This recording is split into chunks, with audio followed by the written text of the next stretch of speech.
Are you comfortable talking money?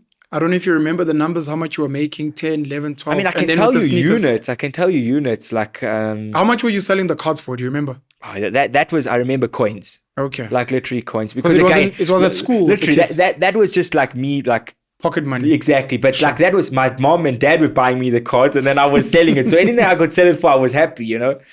Okay. And then the Uber guys, or no, not the Uber guys, the restaurant guys with the phones, you say you were collecting 1,000 rand or something. Yeah. I mean, I actually found, I was telling my girlfriend, I found on my phone an old note, right? I think it was 2015 or something. And it had this full, like, basic breakdown of what I had sold to all these Uber drivers. It was like super dry jacket, Nike soccer shirt, iPad mini, 13 gigabytes, iPad Pro, like I had all the details.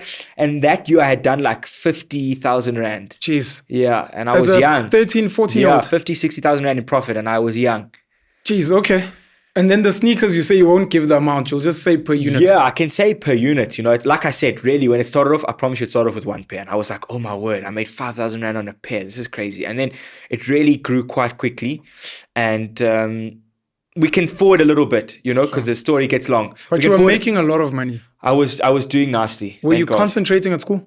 Not at all. I dropped out of school. Actually, it actually got to a stage where I was like, my parents, I'm not doing this. Yeah. And they kind of supported me. We did speak to professionals and we actually went to a brilliant child psychologist. His name's David Abramson. Yeah. And he was the first guy who ever really understood my brain. Yeah. And he said to them, guys, you can't make, if I can remember quickly, you can't make a fish climb a tree. Yeah.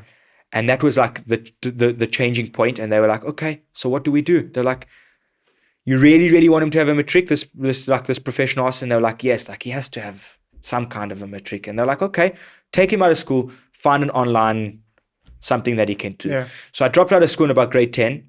Okay. And my parents were still insistent that I did something. So I found online the online American matric. It's called the GED. Yeah. Right. And I did that, you know, I mean, I think I hustled that system too, bro. I did very little work and I would do my tests and exams. I mean, I'll tell you a funny story, get the college in trouble for telling you the story. But one of my final exams for this online matric, right, I was in grade 11 or 12 because I was doing it a bit earlier, but I went to do it in Rosebank. This was the college. I had to do it at an official college, this American matric. I did it there.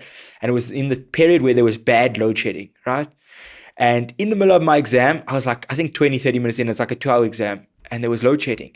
I convinced the moderator to pass me because there was load shedding. I didn't actually do the exam. On my final exam. You want the story to be out there in the world? We can tell the story. I'm not going to tell the college because I don't want to get anyone into trouble. But I'm saying that's the type of character I was. I was always looking to hustle. Sure.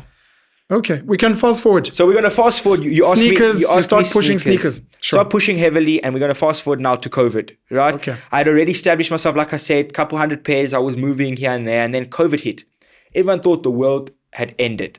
COVID was 5 years ago? 2020, yeah. Which means you were 17. Correct. Okay. Now I'm 17 years old, COVID hits, and everyone thinks the world's ending. I mean, even my father, who's a relatively big businessman, he was completely frazzled by this, you know, and everyone was really down and out, especially retailers who had been buying shoes from, they had to close. Obviously, the malls and all of that were closed, so they were in a very bad way. And I was sitting at home, and I had a lot of spare time, and I was thinking to myself, like, what can be done here? Like, I'm bored. Like, I've got to do something.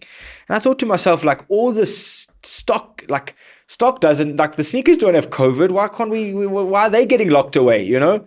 And I was thinking to myself, all these warehouses and all of that, they must have just received product from the international brands just before the lockdown. And now they can't sell it. So, like, this is, like, business-wise, it's, like, the biggest nightmare. You know, you receive new product, but there's nothing, you can't deliver it, you can't sell it online, you can't sell it in stores, you're stuck with it. Yeah. So your capital's just sitting there. And I was like, no, let's think of something. So I thought to myself, let me gather all the money I've made, bar mitzvah money, this money, then anything I can put my hands on. I went to my father. I was like, let me borrow, please, some money from you. Thought I was off my tree. Went to my grandfather, also a relatively big businessman. And I said to him, will you borrow me money? No. So I was like, okay, I'm on my own. Went to my sisters and I was like, just anything you can give me, 10, 20, just borrow me money and I'll give you a return on it. I'll give you 10, 20% return. Just give it to me for a year. Anyways, I managed to gather money and I thought to myself, I'm going to reach out to every single regional manager or store manager I know and just say, guys, I know it's lockdown. I'll get an essentials license. Let me buy your stock. give me a discount and let me buy it for you. You can let one guy into your store. I'll come in with a mask and I'll get a license to be traveling on the roads. Like, sell me the stock.